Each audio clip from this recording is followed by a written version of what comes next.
Hermanos, ha llegado la parte central, que es la exposición de la palabra de Dios, y la trae el hermano Beltroconi. Pero quiero que pase acá con su amada esposa María de Troconis, porque ellos han pedido la oración de la iglesia, porque han tenido la bendición de ser invitados para ir a predicar una campaña de talleres, campaña evangelística, talleres y quizás cuántas cosas más les tendrán allá. Fueron invitados a la ciudad del Carmen, en México. Van a México, hermanos, a predicar la palabra de Dios, cumpliéndose lo que dice su palabra: id por todo el mundo y predicad el evangelio, ¿verdad? Ellos están traspasando la frontera de Venezuela. ¿Por qué? Porque le sirven al Señor, y fueron invitados de México para llevar 2 meses. Van a estar allá en México predicando la palabra de Dios. Osbel y María, Dios les bendiga y les use allá para su honra y su gloria. Y nosotros, hermanos, vamos a estar orando por ellos para que el Señor los use y que sean muchas las almas que vengan a sus pies por medio de su palabra. Y el Señor usará a este matrimonio, a esta pareja, porque siempre le han servido al Señor. Vamos a orar. Padre, te adoramos, te bendecimos y te damos las gracias, mi Dios. Gracias, Señor Jesús, porque tú nos das don perfecto, Señor, cuando te servimos a ti. Gracias, Padre, porque tu misericordia nos alcanza, tu amor nos alcanza y podemos servirte, Señor, porque tú nos has redimido con tu sangre preciosa. Y ahora, Señor, queremos cumplir con tu mandamiento de ir por todo el mundo y predicar el evangelio. Padre, en tus manos está este matrimonio, en tus manos está esta pareja, Señor, que tiene años, Padre, sirviéndote a ti, y ahora, Señor, traspasan también las fronteras llevando tu evangelio. Úsale, Señor Jesús, como instrumento en tus manos, donde quiera que tú les lleves. En Cristo Jesús. Amén y amén.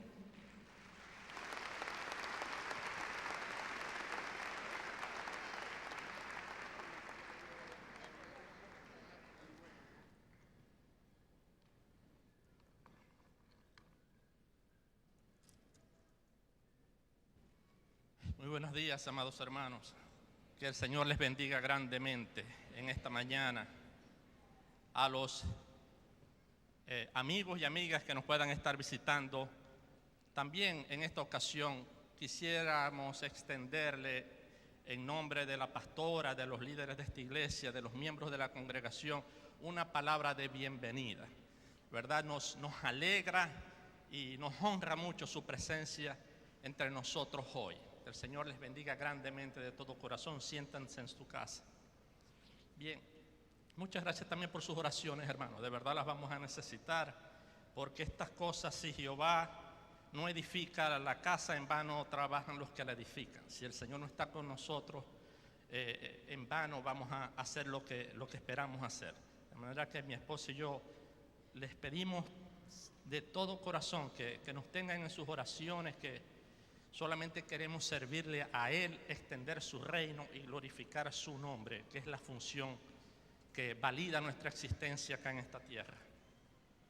Bien, el mensaje que tengo en esta mañana lleva por título El equilibrio perfecto. 2 puntos. La difícil doctrina de la piedad cristiana. La difícil doctrina de la piedad cristiana. Y esta palabra piedad, como vamos a ver, no alude tanto a lo que normalmente la gente la asocia, ¿no? Piedad, ten piedad de mí, como una expresión de tener misericordia. Vamos a ver que es un término en el contexto de la Biblia bien amplio, que incluye dentro de sí una serie de ideas y de conceptos hermosos, necesarios, y que se tienen que dar simultáneamente para que de verdad sea la piedad que se describe y se ordena en la Biblia. Si se quiere, es una extensión, es una segunda parte de la prédica que me tocó compartir con ustedes hace alrededor de 4 domingos ya, que giraba en torno al hecho de que como extranjeros y peregrinos que somos en esta tierra, nuestro carácter más emblemático es el de ser siervo, o mejor dicho, esclavo de Jesucristo, más que hijo del rey. Cabría preguntarse acá, no obstante, a continuación, ¿cómo podemos hacer para internalizar esto de ser siervo o esclavo del Señor? De manera que pase a formar parte de nuestra vida diaria. Es decir, de manera que pase a formar parte de nuestro ADN espiritual. He mencionado en una ocasión que la única manera de servir a Dios como Él quiere que le sirvamos pasa primeramente por el hecho de que le tenemos que amar y amarle como Él manda y no como nosotros creemos que debemos hacerlo. Y ese es el problema, hermanos y hermanas, amigos y amigas, que mucha gente tiene. Dicen que quieren amar a Dios como ellos creen que debe ser amado. Y no son pocos los que dicen, no, Obel, yo amo a Dios a mi manera, Él sabe que yo le amo. Pero a Dios, amigo y amiga, no se le ama como a cada quien le parece. A Dios se le ama como Él lo expresa en su palabra, como Él lo dice aquí en la Biblia. Por otro lado, si bien es cierto que no se puede servir a Dios como Él lo establece, si no se le ama, no es menos cierto que nadie puede amar a Dios si no le conoce. De hecho, esto también es cierto en el caso de nosotros los seres humanos. Mientras más conocemos a alguien, más le amamos, más le apreciamos. Mientras yo más conozco a mi esposa, más la amo. Hoy la amo muchísimo más que hace 15 años porque la he llegado a conocer mejor. Y ha hecho que me enamore muchísimo más de ella, que la ame profundamente. Y esto es especialmente así en el caso de Dios. A Dios, hermano, no se le conoce a través de la tradición cultural en la que nacemos, ni por lo que nos enseñan nuestros padres o nuestros abuelos. A Dios solo se le puede conocer a través de su palabra, la Biblia. Solo se le puede servir a Dios si se le ama, y solo podemos amarle si se le conoce. Como veremos, esto es lo que la palabra piedad significa en términos bíblicos. Y alguien ha expresado estas ideas en una ocasión de esta manera, y lo quiero leer, y siempre lo leo cuantas veces tengo la oportunidad de hacerlo, porque me parece hermoso y es una verdad profunda. Alguien lo ha puesto de esta manera: conocer a Dios tanto como pueda ser conocido es la meta más noble de las que se puede ocupar la mente humana. Amarle, el ejercicio más digno de nuestros sentimientos. Y servirle, el más honroso y delicioso propósito al cual podemos dedicar todos nuestros esfuerzos. Conocerle para amarle y amarle para servirle. Si notamos acá un detalle, en estas tres ideas justamente están conjugados los dos grandes mandamientos del Antiguo Testamento. Estos dos grandes mandamientos nos los recuerda el Señor Jesucristo cuando estuvo acá en la tierra, y se encuentra registrado en Mateo 22, 37 al 39. Voy a pedirles que, por favor, por cuestiones de tiempo, anoten los textos y los investiguen en su casa para cuestiones de un poquito tener tiempo. Créanme una vez más que no les voy a cambiar el significado. Mateo 22, 37 al 39 dice así en palabras de Jesús. Jesús les dijo: amarás al Señor tu Dios con todo tu corazón y con toda tu alma y con toda tu mente. Este es el primero y grande mandamiento. Y el segundo es semejante: amarás a tu prójimo como a ti mismo. De estos dos mandamientos depende toda la ley y todos los profetas. Como vemos, los dos grandes mandamientos del Antiguo Testamento, tienen como eje central el amor a Dios y el amor al prójimo como expresión palpable de nuestro servicio a Él. Pero observemos cómo en el libro de Deuteronomio se enlaza el amor a Dios con el conocimiento que debemos tener de Él por medio de su palabra. Deuteronomio 6, 5, 9 dice así: y amarás a Jehová tu Dios de todo tu corazón y de toda tu alma y con todas tus fuerzas. Y añade: y estas palabras que yo te mando hoy estarán sobre tu corazón, y las repetirás a tus hijos, y hablarás de ellas estando en tu casa y andando por el camino, y al acostarte y cuando te levantes, y las atarás como señal en tu mano, y estarán como frontales entre tus ojos, y las escribirás en los postes de tu casa y en tus puertas. Justo cuando el Señor da la manera como se le debe amar a Él, añade ese hermoso pasaje sobre la palabra de Dios, que debemos atesorarla, llevárnoslos a la cama, levantarnos con ella en nuestra mente, atarlas como señal en nuestra mano, entre nuestros ojos, escribirlas por todas partes en nuestras casas. La importancia de la palabra de Dios como única manera de poder amarle a Él como Él quiere, como Él manda, no como cada uno de nosotros creemos que se le debe amar.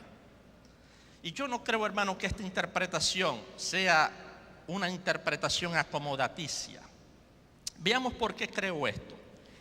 Nuestro Señor Jesucristo en el Nuevo Testamento afirma lo siguiente. Juan 14, 23 dice: respondió Jesús y les dijo: el que me ama, mi palabra guarda, y mi Padre le amará, y vendremos a Él y haremos morada con Él.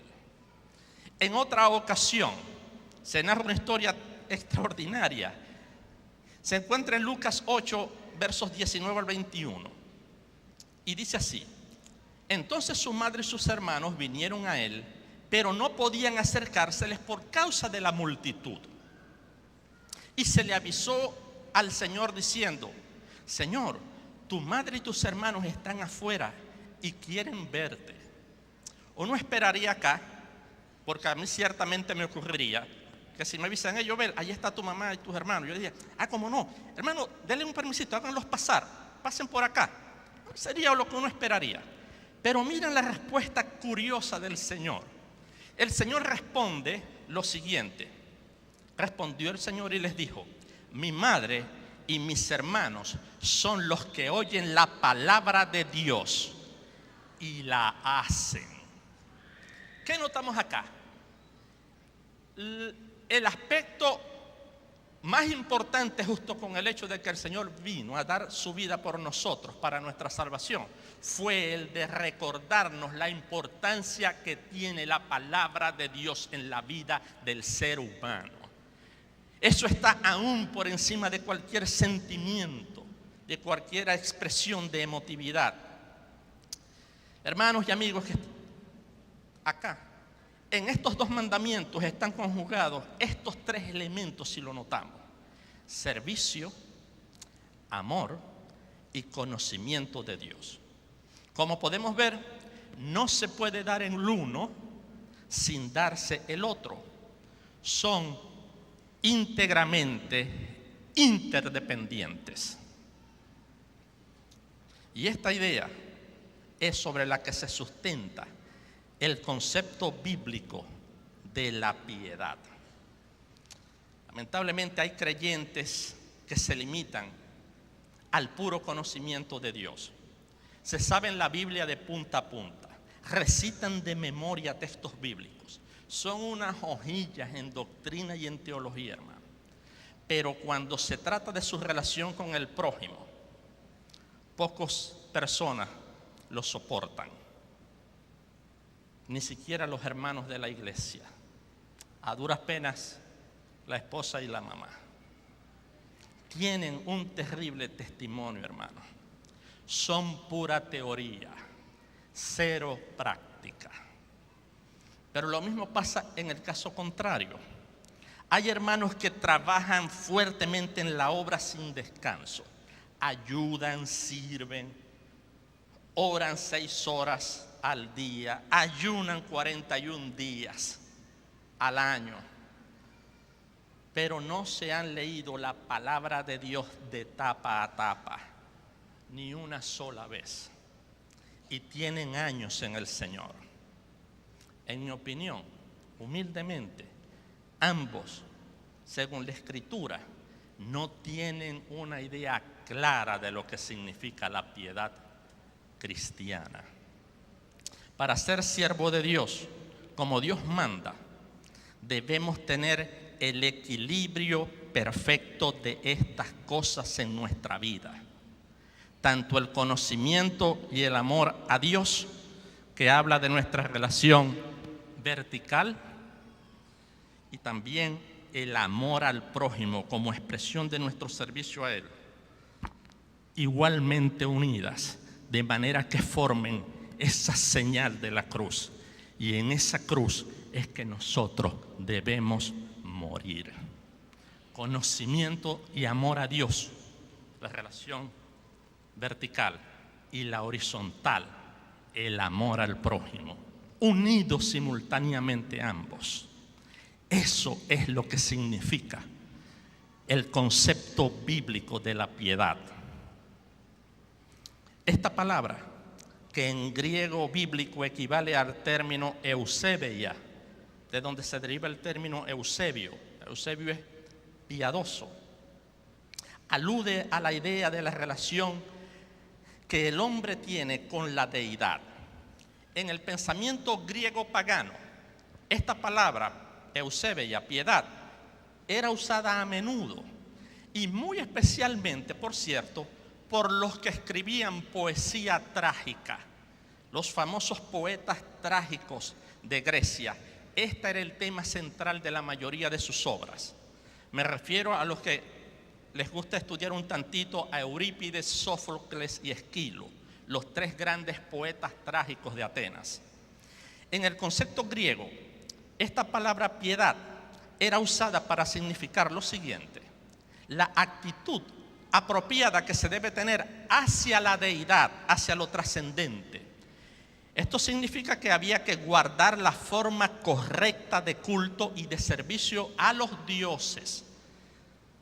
Rendirle un honor, un servicio correcto a los dioses era el concepto griego de piedad, ya que al hacer esto atraía hacia uno la bendición de ellos.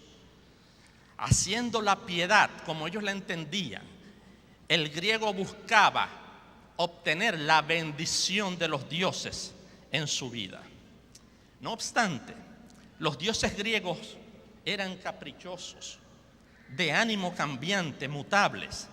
Así que aun cuando el creyente cumplía con toda la parafernalia ritualista correcta que demandaba la piedad griega, igualmente le venían desgracias. Es por eso que el tema de la piedad fue la idea principal de estos escritores trágicos, y de ahí el nombre tragedia. La tragedia, que significa que uno, aun cuando guarda la piedad correcta hacia los dioses, uno no puede tener seguridad de que los dioses van a retribuir con bendición. Pero este no es el significado, hermano, que la piedad tiene en el Nuevo Testamento. Aquí a Dios no se le rinde culto de manera ritual, hueca y vacía. Tampoco se les rinde culto por el mero interés de conseguir algo de Él. El nuevo pacto en la sangre de Jesucristo, nuestra piedad, nace de un corazón sincero que conoce a Dios por su palabra y que ama a Dios por lo que Él es y no por lo que Él nos da o nos deja de dar. Es amar a Dios, no para servirse de Dios, sino para servirle a Dios. La piedad bíblica significa, hermanos, servir y rendir culto a Dios a partir del amor que produce el conocerle. En este sentido es que significa, por cierto, devoción y respeto, y representa el componente vertical de nuestra relación con Dios. Pero el concepto de piedad bíblica también tiene un componente práctico que se expresa en nuestra manera de vivir, dictaminada por nuestra devoción y respeto y temor a Dios. Es lo que testifica en realidad que le amamos, hermano, no de puras palabras, sino con los hechos. Y esto se hace tangible, esto se hace perceptible en nuestro servicio al prójimo, que es lo que se denomina el amor cristiano, la piedad cristiana, como lo entienden algunos. Es a los que hace referencia, por cierto, el apóstol Santiago cuando dice, Santiago 2 del 18 y 26, muéstrame tu fe sin obras y yo te mostraré mi fe por mis obras, porque como el cuerpo sin espíritu está muerto, así la fe, así también la piedad sin obras está muerta. Es el equilibrio perfecto, hermano, entre el conocimiento y amor a Dios y el servicio al prójimo por amor a Dios, lo que le aporta significado a la palabra piedad. Es por ello que otra traducción de esta palabra, y la utilizan en algunas traducciones bíblicas, es la de la religión cristiana o la fe cristiana. Cuando en la escritura usted lee la palabra piedad, está haciendo referencia a esta forma de fe cristiana, a aquella que ama a Dios porque le conoce, pero también necesariamente a aquella que ama al prójimo como uno mismo, porque es lo que ha aprendido del Señor por su palabra.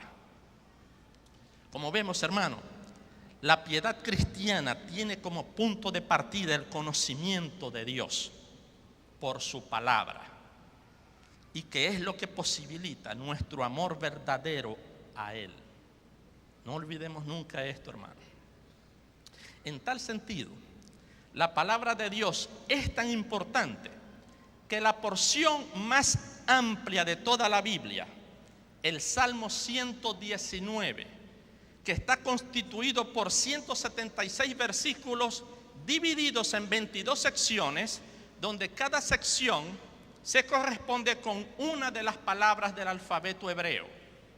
176 versículos, y cada uno de ellos está referido a la palabra de Dios. El Salmo 19 es una versión compacta del Salmo 119. 119 es más amplio, el 19 es una versión más compacta de ese. También nos habla de la palabra de Dios. Aquí la palabra de Dios se le llama la ley, se le llama el testimonio, se le llama el mandamiento, se le llama también el precepto, se le llama también el temor de Jehová y se le llama también los juicios de Jehová. Todos y cada uno de estos términos son sinónimos de la palabra de Dios. Vamos a leer algunas porciones de este salmo. Les pido que escuchen. Voy a leer las porciones del 7 al 11 y veamos por qué es importante la palabra de Dios y conocerla ante todas las cosas. Porque es, hermano, la manera en que va a permitir amar a Dios como Él manda, y al hacerlo es la que nos va a permitir servirles de corazón, no obligado, no por chantaje, no por interés, de todo corazón. Nos va a salir naturalito hacerlo. Voy a leer del 7 al 11, dice así: la ley de Jehová es perfecta, que convierte el alma. La ley de Jehová es perfecta, que convierte el alma. En otras palabras, hermano, la Biblia te transforma, para que tú llegues a ser lo mejor que puedas ser. Hay personas que encuentran dificultad porque no le consiguen sentido a veces a la vida. Parece que han venido solamente a sufrir. La palabra de Dios, hermano, te transforma de manera tal que Dios a través de ella la hace realidad en tu vida para que alcances tú el propósito para el cual Dios te hizo en el vientre de tu madre. El testimonio de Jehová es fiel, que hace sabio al sencillo. No solo te da propósito, no solo te transforma para que seas mejor, te hace también sabio. Y dice aquí, hace sabio al sencillo. Hermano, la Biblia le hace sabio, verdaderamente sabio. Hay hermanos que se sienten quizás en ocasiones, hermanos, que se sienten un poquito como minimizados porque no tuvieron quizás la bendición de ir a la universidad o tener una formación académica más formal. Hermano, déjeme decirle que en términos espirituales, y yo diría en términos reales, la sabiduría de Dios es la que importa. Y esa le viene, se lo garantizo con toda seguridad, si usted conoce la palabra de Dios. Mi padre nunca fue a la escuela, nunca, ni al kinder. No sabía leer ni escribir. Le enseñamos a leer y escribir mi hermano y yo, ya cuando era adulto. Y se convirtió al Señor, analfabeta, se convierte al Señor. Y ese que nosotros le habíamos enseñado le permitió leer la palabra, y él leía la palabra así: de tal manera amó Dios al mundo. Así hablaba mi papá. Sin embargo, hermano, este hombre inculto, cuando íbamos a las fiestas de la familia, a mí me daba emoción ver cómo médicos, ingenieros, jueces, hombres académicos se le llevaban aparte en un rincón para que mi papá les dijera cómo debían superar sus frustraciones y cómo deberían ser mejores esposos, mejores padres, mejores hijos. La palabra de Dios te hace sabio con toda seguridad, con toda seguridad. Tengo experiencia de primera mano. Los mandamientos de Jehová son rectos que alegran el corazón. Los mandamientos de Jehová son rectos que alegran el corazón. Hay hermanos que han pasado por situaciones difíciles en la vida. Han sufrido por motivos injustos. Tienen heridas internas profundas. Y esto es una verdad que no podemos ocultar. Permítame decirle una cosa, querido hermano y amigo que puede estar visitándonos. La palabra de Dios tiene capacidad para traer alegría abundante al corazón herido, hermano. Amigo y amiga, mire cómo lo expone el profeta Jeremías en este texto. Y me encanta. Jeremías dijo así, 15:16. Fueron halladas tus palabras y yo me las comí. Y tu palabra me fue por gozo y por alegría en mi corazón. Qué hermoso, hermano. Qué hermosa palabra. Y miren cómo lo expresa el salmista. Salmo 119, 92 al 93. Esto es tremendo. Dice así: si tu ley no hubiese sido mi delicia, ya en mi aflicción hubiera perecido. Nunca jamás me olvidaré de tus mandamientos, porque con ello tú, Jehová, me has vivificado. Corazón herido, dolor interior, la palabra de Dios te alegra, te vivifica, si ella pasa a ser verdaderamente deleite para tu vida. Deleítate en el Señor a través de su palabra, hermano. El precepto de Jehová es puro, que alumbra los ojos. La palabra de Dios hace que un ser que su ser interno irradie brillo, bendición y no congoja, de manera que pueda usted iluminar a todos los que están a su alrededor, a sus hermanos, a sus amigos, a sus vecinos, a sus compañeros de estudio y de trabajo, a todas las personas a su alrededor, porque la palabra de Dios alumbra sus ojos. También dice este salmo: el temor de Jehová es limpio, que permanece para siempre.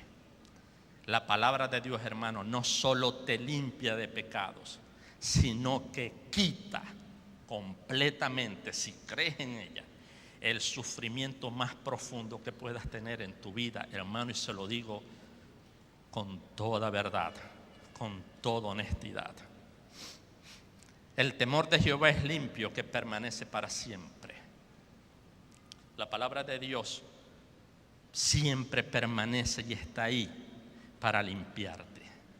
Y añade más: deseables son más que el oro y más que mucho oro refinado, y dulces más que la miel, y que la miel que recién destila del panal.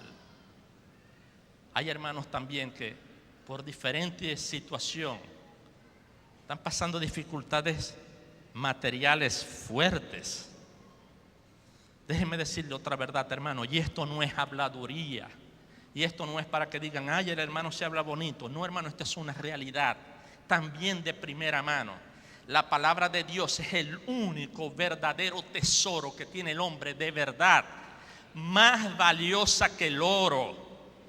Más valiosa que el oro. Si usted conoce su palabra y ama a Dios como Él manda y ama al prójimo, con toda seguridad, la riqueza que va a haber en usted va a brillar más que los carros más suntuosos, que los equipos más modernos, que las riquezas más grandes. El hombre sabio por la palabra de Dios es verdaderamente millonario. No hay riqueza que se compare a ella, hermano. Esto es verdad. Créalo. Además, es la única fuente de deleite verdadero que tenemos. Por eso es que termina esta porción diciendo: tu siervo es además amonestado con tu palabra, en guardarla hay gran galardón. La palabra de Dios es por sí misma, hermano, también bendición y verdadera bienaventuranza. Veamos cómo lo dice Jesucristo. Mientras Él decía estas cosas, esto es Lucas 11, 27 al 28. Mientras Él decía estas cosas, una mujer de entre la multitud levantó la voz y le dijo: bienaventurado el vientre que te trajo y los senos que te amamantaron. Y aquí una vez más uno esperaría que el Señor dijese: muchas gracias, hermana, que Dios la bendiga. Pero veamos lo que responde el Señor: más bienaventurados son los que oyen la palabra de Dios y la guardan. Tremendo, hermano. La verdadera bienaventuranza está en la palabra de Dios y en guardarla, siendo hacedores y no solamente leedores y oidores de ella. Si la palabra, finalmente, hermano, la palabra de Dios también es la única llave que nos abre gigante las puertas del éxito.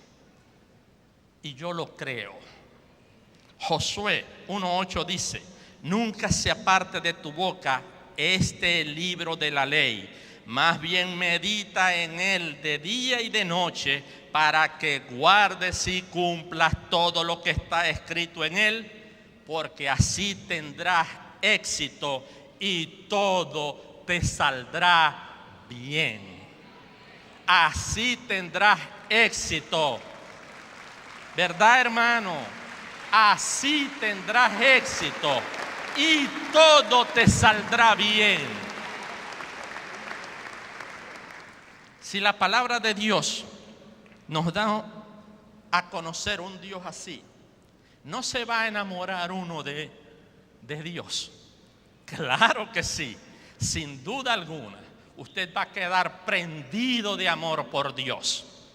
Y le va a amar de todo corazón, con toda su fuerza, con toda su alma, con toda su mente. Y también va a amar al prójimo como a usted mismo, sin duda alguna. Porque así lo dice la palabra de Dios. los 2 grandes mandamientos. Pero en el Nuevo Testamento también se incluyen 3 mandamientos nuevos.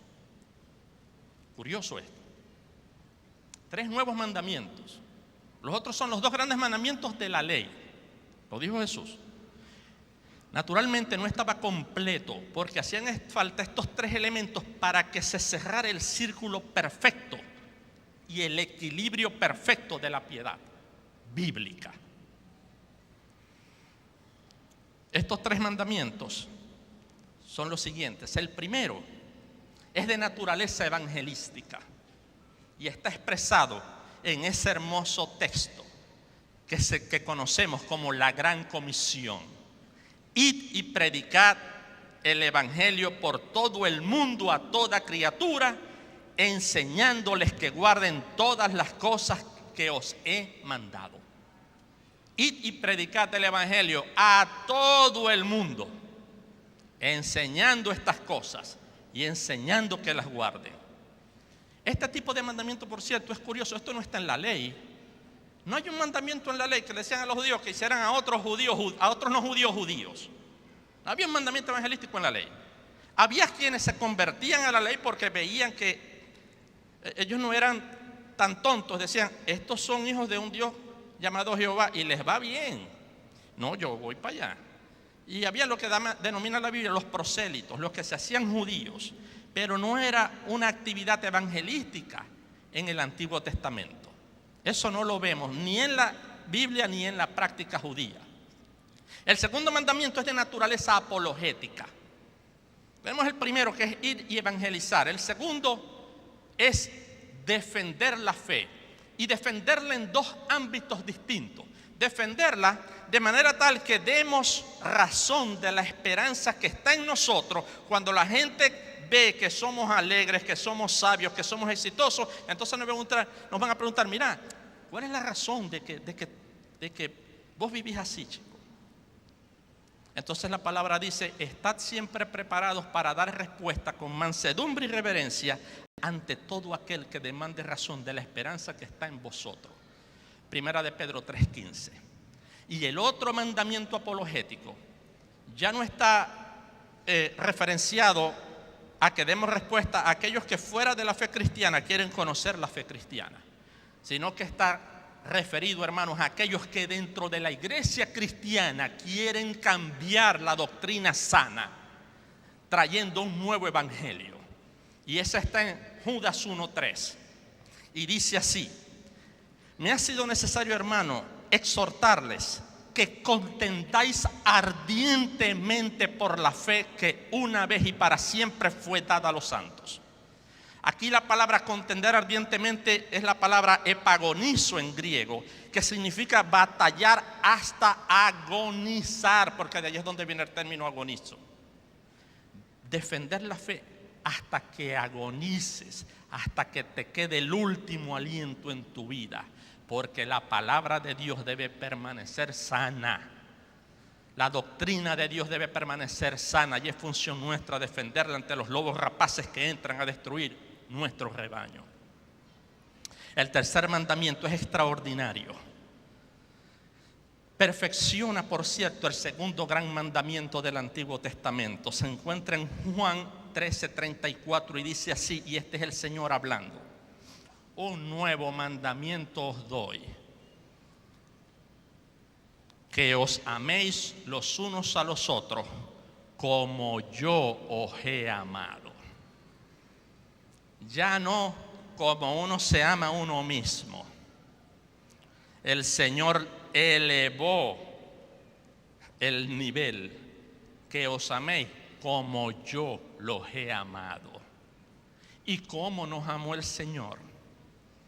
¿Cómo nos amó el Señor? ¿Cuál es la medida entonces, esta nueva medida de este nuevo mandamiento? Para entender esto, hermano, tenemos que irnos al Getsemaní. Allí vamos a entender cómo Dios nos amó. Porque allí fue en el Getsemaní donde nuestro Señor Jesucristo, según la Biblia, llegó a angustiarse y a entristecerse en gran manera hasta la muerte. Mateo 26, 37 al 38 dice esto. Llamó a Juan y a Pedro y les dijo: estoy triste hasta la muerte. Acompáñenme en oración. Acompáñenme en oración. Y estas palabras dan a entender un estado depresivo tremendo. Casi que dice el Señor, estoy angustiado, que me quiero quitar la vida, que me quiero suicidar. Este es el nivel de angustia del Señor. Fue un nivel de angustia tan tremendo que llegó a sudar sangre según la Biblia. Y esta angustia y este temor, hermano, no era por los clavos, ni era por los latigazos, ni eran por las púas de las espinas. La angustia al que el Señor se está refiriendo acá, que le hizo sudar sangre, según la Biblia, es que en la cruz Él iba sobre su vida, iba a ser imputado el castigo por todas nuestras transgresiones.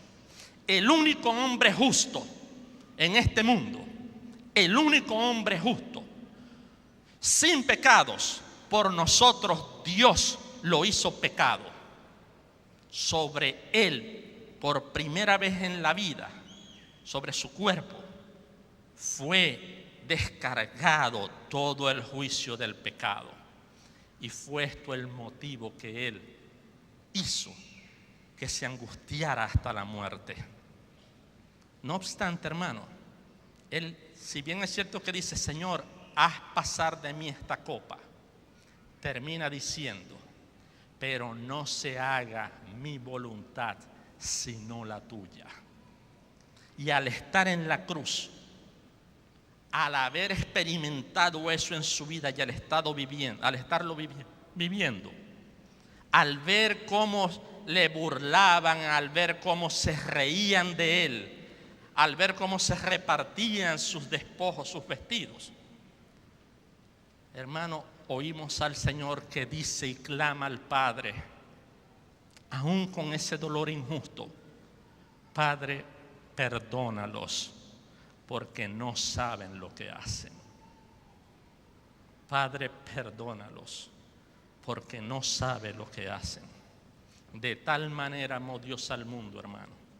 El que entiende esto no puede hacer otra cosa que amar a Dios en esos mismos términos y disponerse a perdonar a cualquiera que le haya causado la herida más grande e injusta, ya que no tenemos un Dios que no pueda compadecerse de nuestros dolores, sino uno que puede entendernos y darnos la sanidad interior, ya que Él mismo experimentó el dolor y la injusticia y ahora puede entender tu llanto, tu sufrimiento, tu dolor, y puede secar tus lágrimas y puede sanar tus heridas, porque por sus heridas fuimos nosotros curados.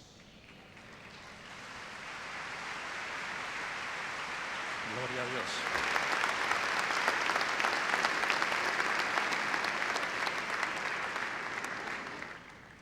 Esto es el significado de la piedad bíblica, hermano. Permítanme citar un solo pasaje. Dos pasajes hay, yo voy a leer uno por cuestión de tiempo, donde se habla de estos aspectos de la piedad cristiana. Se encuentran, por cierto, la mayor cantidad de veces que aparece este término de piedad son en las cartas de Pablo a Timoteo y a Tito. Y uno esperaría esto porque son las Pablas apostólicas, son los textos apostólicos, las cartas, donde el apóstol Pablo de manera pastoral le da consejos a este hermano y a Tito. Uno está en 1 Timoteo 4, 6 al 8. Yo voy a leer la segunda, que se encuentra en 1 Timoteo 6, 3 al 9. Y dice así: si alguno enseña otra cosa, y aquí habla de enseñanza, y no se conforma a la sana palabra de nuestro Señor Jesucristo, la apologética, y a la doctrina que es conforme a la piedad, está envanecido, nada sabe y delira acerca de cuestiones y contiendas de palabras, de las cuales nacen envidias, pleitos, blasfemias, malas sospechas, disputas necias de hombres corruptos de entendimiento y privados de la verdad, que toman la piedad, la fe cristiana, lo que es la fe cristiana, como fuente de ganancia, de negocio, el apóstol dice: apártate de los tales. Y añade esto: por lo que sí es cierto esto. Y voy a leer de otra versión. Pero sí es cierto esto: la fe cristiana, la piedad, hace que nuestra vida sea muchísimo mejor, pero solo cuando estamos contentos con lo que tenemos. Porque nada hemos traído a este mundo y ciertamente nada nos podremos llevar. La fe cristiana es lo que permite al hombre vivir la mejor vida posible, hermano. Pero la fe cristiana entendida en estos términos: amar a Dios por medio del conocimiento de su palabra, amar a las demás como Cristo nos amó, predicar el evangelio a toda criatura y defender la fe en cualquier ámbito, es el verdadero significado de la palabra piedad en términos bíblicos. Quiero culminar con una carta que me ha conmovido desde el momento mismo que la leí hace años y con la que siempre tengo dificultad de no quebrantarme, porque estamos leyendo acá una especie de periódico antiguo. Es una carta escrita alrededor del año 180 después de Cristo por un hombre que se llama a sí mismo, y miren este desprendimiento, no el gran ministro o el gran apóstol o el bendecido, exitoso hombre de Dios, se llama a sí mismo Macetes, término griego que significa el discípulo, y se la dedica a un hombre muy prominente, a un tal Diógnetes. Cuando este hombre Macetes, este hermano amado, escribe esto,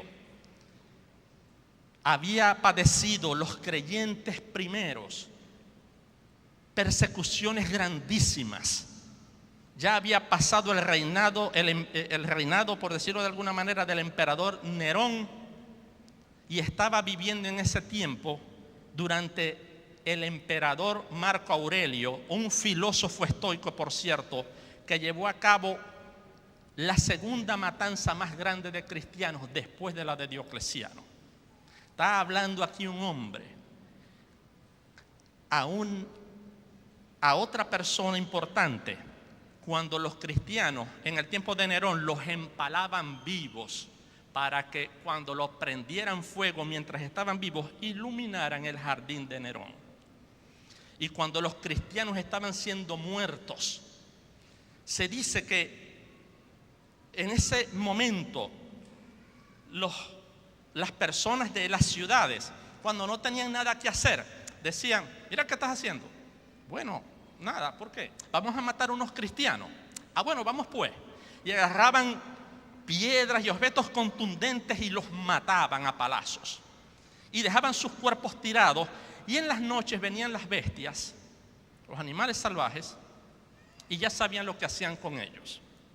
La cosa llegó a ser tan grave que un edicto de uno de los procónsules de las ciudades prohibió estas prácticas, pero no para salvaguardar a los cristianos, sino para evitar la podredumbre que salía de los trozos de hermanos que quedaban tirados por allí por las bestias. En ese contexto escribe Macetes, carta de ejemplo para mí, de testimonio de lo que es la piedad cristiana. La voy a leer y con esto termino. Escribe así: excelentísimo Diógnetes, habiéndome hecho cargo de tus deseos de conocer la religión cristiana, el Dios en que confían y el culto que le tributan, su indiferencia para con el mundo y la muerte, y el desdén que exhiben tanto de los falsos dioses de los griegos como de las supersticiones de los judíos, y viéndome perplejo para explicarte en qué consiste la bondad y el amor de que se sienten animados unos con otros, y porque es en nuestro tiempo y no anteriormente que ha aparecido esta nueva gente y esta nueva doctrina, henme aquí dispuesto a aclarar tus dudas. Estad siempre preparados para presentar defensa con mansedumbre y reverencia. Los cristianos viven entre los demás hombres, hablan la misma lengua, viven como los demás, puesto que no tienen ciudad, ni lengua, ni modo de vivir exclusivo. Que si por nacimiento o por otra circunstancia habitan en las ciudades griegas o bárbaras, lo hacen conforme a sus costumbres en lo que concierne a comida, al vestido y a la vida exterior en general. Sin embargo, su conducta es motivo de universal sorpresa. Habitan su patria como si fueran extranjeros, como ciudadanos, toman parte en todas las cargas del Estado. Sin embargo, se les trata como enemigos. Su patria se halla en todas partes y en ninguna. Viven en la carne, pero no según la carne. Habitan la tierra, pero su patria es el cielo. Obedecen las leyes, portándose mejor de lo que las leyes les ordenan. Aman a todos los hombres, y de todos los hombres son perseguidos. No se les conoce y sin embargo se les condena. Se les mata, pero son fortalecidos. Son pobres, pero enriquecen a muchos. Se les calumnia, pero son justificados. Se les maldice y ellos a cambio bendicen. ¿Me preguntáis de dónde viene su religión? Os lo diré. Ni es una invención terrestre, ni a ellos se les ha confiado misterio humano alguno. El Dios todopoderoso, creador e invisible, que desde los cielos ha venido, ha enviado a los hombres la verdad, el Logos santo e incomprensible, fijándolo en sus corazones, no por medio de un ángel o príncipe o de otra criatura, sino viniendo Él mismo, el creador y el arquitecto de todo lo que existe. No creáis, como pudiera alguien suponer, que haya venido para tiranizar ni para atemorizar. De ningún modo. Vino lleno de dulzura y de humildad. Vino para salvar y para persuadir. No podía haberlo hecho con violencia, porque Dios no violenta a nadie. Vino para amar y no para juzgar. Sin embargo, un día se presentará como juez y entonces, ¿quién podrá soportar su venida? Y finalmente, ¿queréis saber por qué el Hijo de Dios ha venido tarde al mundo? Porque este era un argumento. Ay, ¿por qué no vino antes? Él responde, he aquí mi respuesta. Hasta la época en que Dios se decidió a enviar a su Hijo, nos dejó libres de vivir según nuestros caprichos y de ser arrastrados por nuestras pasiones fuera del camino recto.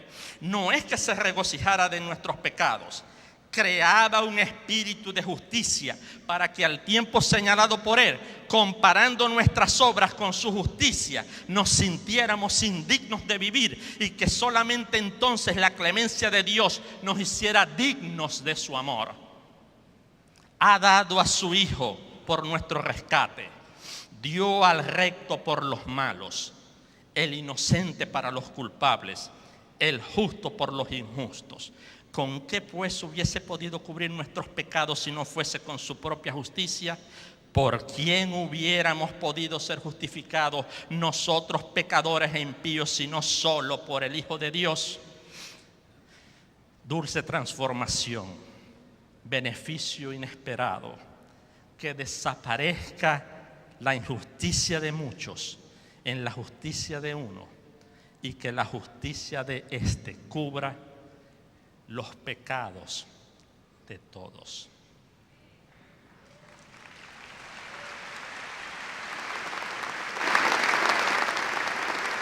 Alabado sea Dios.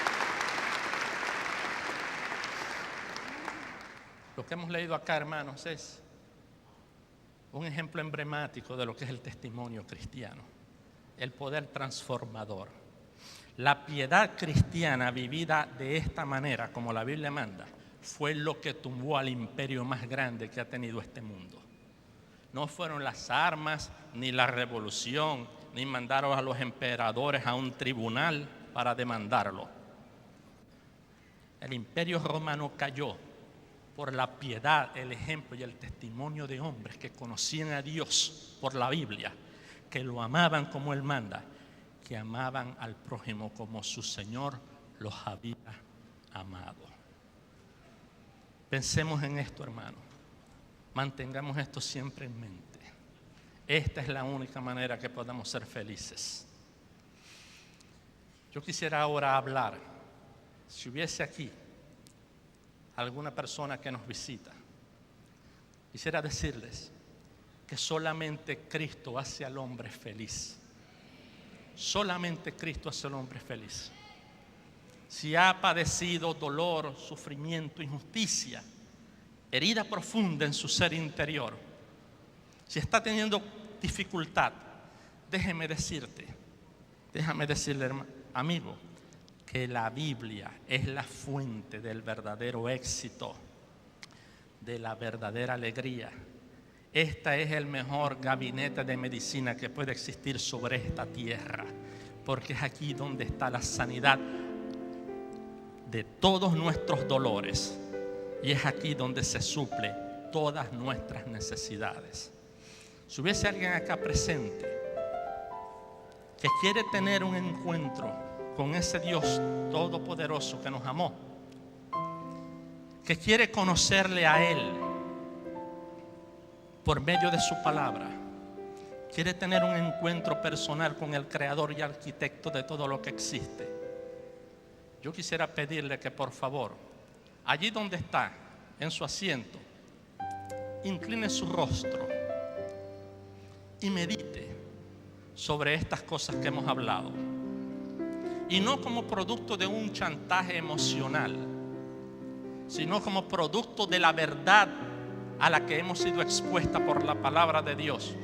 Yo quisiera pedirle que de corazón viniera y se pusiera en paz con Dios, y permítanme a mí tener una oración que los guíe por primera y única vez en su vida. Repita conmigo esta oración. Señor Jesús, he escuchado lo que este hombre ha dicho que tú eres según la Biblia, y en respuesta a eso, Señor Jesús, yo vengo a ti ahora para confesarte que soy un pecador, que me arrepiento, que he pecado contra ti, a veces hasta sin saberlo, y para pedirte, Señor, que ahora tú me perdones y que entres en mi corazón ahora y seas el Señor de mi vida. Pongo mi vida pasada detrás y quiero comenzar ahora una vida nueva contigo. Dame el gozo de la salvación desde ahora y para siempre. Gracias, Señor. Amén.